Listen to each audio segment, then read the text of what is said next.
마지막. 시간 차별화라는 게 뭐냐면요. 무브먼트, 밑에 써놨지만 움직이는 걸 표현한다는 얘기예요.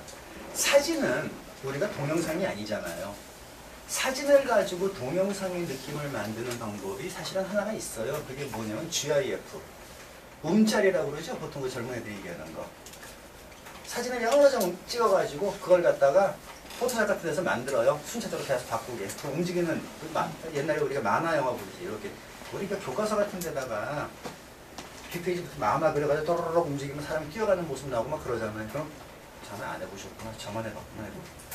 그런 식으로 움직이는 영상을 이렇게 또르륵 하면 보이듯이 그런 식으로 만드는 걸 GIF 파일이라고 그러는데, 그런 거 말고 한 장의 사진을 가지고 움직이는 느낌을 표현하는 거. 사진은 정지 영상이거든요. 누가 뭐래도 서 있는 거예요. 근데 거기에 움직이는 느낌을 주려면 동적인 표현을 하는 방법이 바로 시간차별입니다. 시간차별화에는 4가지 방법이 있습니다. 자, 보시면은요, 글자가 작아서 안 보이시겠는데, 요 위에가 피사체고 요 밑에가 배경이에요.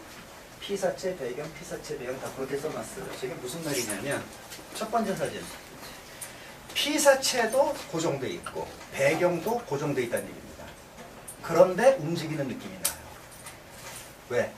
피사체가 움직이고 있거든. 움직이는 그 순간을 잡아낸 거예요. 그러면 피사체도 서 있고 배경도 서 있어도 움직이는 느낌이 나. 두 번째 사진.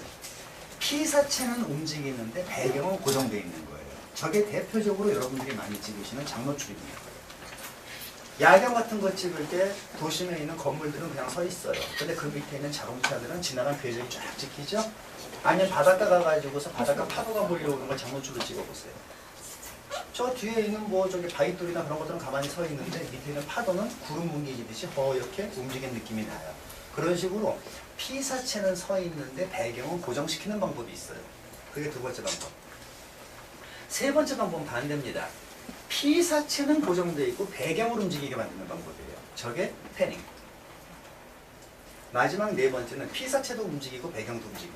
저게 보통 우리가 얘기하는 틸팅이라고 하는 거. 위아래로 흔들어버리고 뭐 좌우로 흔들고 막 이런 거 있죠? 네, 그런 거. 그래서 제가 이걸 왜 보여드리냐면, 여러분들이 사진을 담으실 때 배울 때 뭘 배우시느냐면, 나는 장노출 찍고 싶어. 그래서 나 ND 필터 살 거야. 삼각대도 살 거야. 장노출을 찍으니까 멋있더라. 나 패닝 배울래. 패닝 어떻게 찍어요? 몇 초 놔야 돼요? 어떻게 찍어야 돼요? 움직여야 돼요? 말아야 돼요? 뭐 이런 거예요. 그러면서 뭐 자동차 지나가는 걸로 연습하고 경마장 가서 찍고 맨날 그러죠. 패닝과 장노출 이런 걸 도대체 왜 찍는지를 알고 찍으셔야 된다는 거죠. 왜 찍느냐. 그게 바로 창조적 사진을 만드는 방법 중에 동적인 느낌을 넣기 위해 만드는 기법 중에 하나일 뿐이에요. 그러니까 내가 찍으려고 하는 피사체가 나는 동적인 느낌을 주고 싶어. 그런데 저 피사체가 마구마구 뛰어다니고 있는 애야. 그러면은 첫 번째 사진처럼 피사체와 배경을 고정시켜놔도 충분히 나올 수가 있는 거고요. 아니면 그걸 좀 더 드라마틱하게 찍겠다 그럼 패닝을 돌려야 되는 거예요. 아니면은 저렇게 두 번째 사진처럼 장노출로 해가지고 뭔가 움직이는 궤적을 담겠다 그러면은 필요한 게 ND필, 나중에는 ND필러 삼각대 필수적으로 있어야 되는 것이고. 그래서 배우려는 목적이 패닝이 목적이 아니라는 얘기예요. 패닝은 수단에 불과한 거야.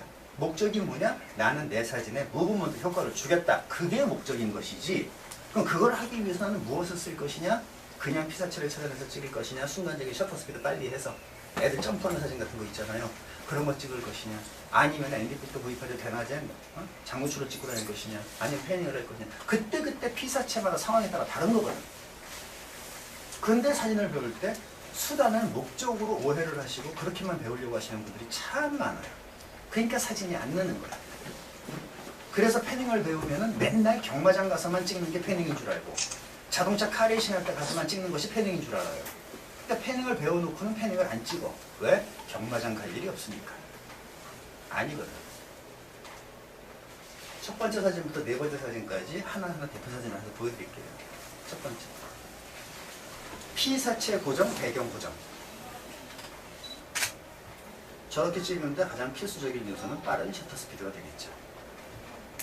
물론 순간적인 장면을 캡처하는 것도 중요하겠지만 어쨌든 셔터 스피드가 빨라야 저게 딱 서 있겠죠. 두 번째, 피사체 이동, 배경 고정. 움직이는 피사체는 저렇게 움직이게 내버려두고 앉아있는 사람은 그냥, 물론 제 사진 동료예요. 같이 사진 찍고 다니는데 동료인데 또 가만히 좀 앉아있어. 지금 셔터 나가 3초 찍을 거야. 3초 동안 가만히 움직이지 마라. 그리고 삼각대 놓고 찍은 거예요. 실내에서. 움직이는 느낌을 주기 위해서. 아까 보신 사진.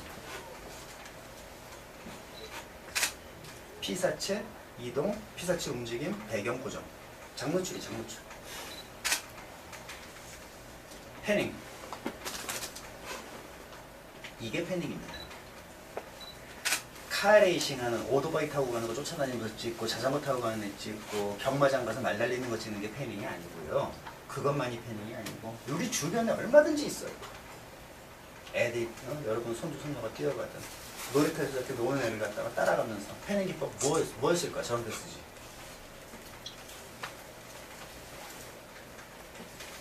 이게 보통 우리가 틸팅이라고 부르는 거. 근데 사실은 틸팅은 잘못된 말이에요.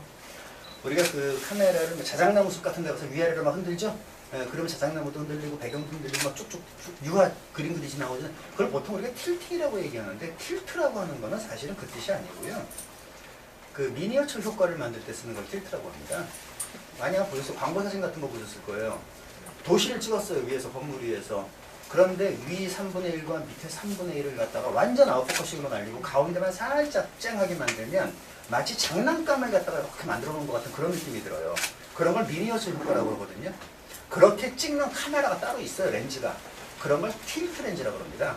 그래서 그런 식으로 찍은 사진은 틸팅 사진이라고 얘기를 하는데 이상하게 우리나라에 들어와가지고는 이렇게 냅다 흔들어내는 걸 틸팅이라고 보통 얘기를 하거든요. 원래 정확하게 얘기하면 저런 사진도 패닝이에요. 그걸 위아래로 흔들어서 상하 패닝을 줄 것이냐 좌우 패닝을 줄 것이냐 회전, 서클 패닝을 줄 것이냐 그 차이가 있을 뿐이지 틸팅이란 말은 사실은 틀린 말이에요. 근데 워낙 많이들 쓰니까 저도 그냥 쓰는데 자 저런 경우에는 지금 저기 꽃들이 있는 저기 저 파란 잔디밭 쪽에서 이렇게 웨이브 친 거예요. 그래서 꽃이 날아가는 느낌을 줍니다. 이거는 저기 잠실이래. 저기 어디야 코엑스의 지하에 보면은 저기 피자 파는 데가 있어요. 시카고 피자라고. 그 시카고 피자에 가서 피자 시켜놓고 딱 앉아있는데 벽에 저렇게 지 광고판을 붙여놨어요. LA 시카고 레전드 딥디쉬 해가지고 LED 왜 이렇게 저기 왜 등으로 만든 광고판 같은 거 있잖아요. 뭔가 가만히 재밌어요. 그래가지고 찍으면서 흔들었어요. 쫙 불나는 것처럼. 자. 여기까지인데 다시 처음으로 돌아갈게요.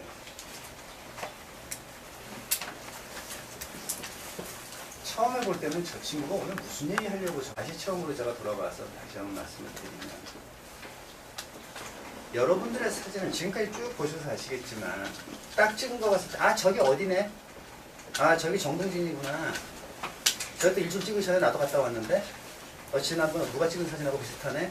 그런 게 아니라 어디서 보긴 본 것 같기도 하지만 굉장히 드문 사진들 그리고 아 저걸 저렇게 찍는 방법도 있구나. 굉장히 피사체가 주변에 굉장히 흔한 피사체들이에요. 특별하게 저거 찍혔다고 어디 기차 타고 간 것도 아니고 우리 주변에 있는 피사체들이에요. 그런 피사체에서 남들이 보지 못하는 남들이 찾아내지 못하는 것을 보물찾기 하듯이 내가 찾아내서 그거를 내가 알고 있는 사진 기술을 동원해서 한 장의 프레임 안에다가 표현하는 기법 그게 사진이에요. 그래서 사진을 조금 고급스럽게 여러분들이 이제 배우시고 한 걸음 발전을 하시려면 피사체를 그냥 복사해서 보여주는 거에 국한하지 마시고 유명 출사지 다니지 마시고 남들이 찍어놓은 거 보고서 이게 어디야? 라고 묻지 마시고 여러분 주변에 정말 수많은 피사체들이 여러분들을 보고 있거든요. 그 중에서 어떤 한 장을 찍더라도 돌멩이 하나를 찍더라도 나만의 감성으로 나만의 경험으로 나만이 느끼는 그 피사체의 매력을 찾아서 한번 사진을 담아보시면 사진하시는 재미가 또 달라져요. 그게 사진을 오래 하시는 방법이고 그런 사진들을 통틀어서 뭐라 그러느냐 표현사진이라고 그러고 감성사진이라고 얘기를 합니다. 내가 찍은 사진에 내 이야기가 들어있지를 않다. 내 표현이 들어있지를 않다. 그건 감성사진이 아니에요. 그냥 기록이에요. 기록. 감성사진은 인물 하나를 찍더라도 풍경 하나를 찍더라도 무슨 사진을 찍더라도 그 안에 어떤 의미를 담고 내가 표현할 수 있는 어떤 이미지, 느낌을 담아냈다. 그리고 그거는 다 감성사진입니다. 감성사진의 장르가 따로 있지 않습니다. 그래서 공모전에 감성사진 공모전이라는 게 없는 이유가 바로 그거예요. 모든 사진은 감성화되어야 된다. 그게 제가 주장하는 생각입니다.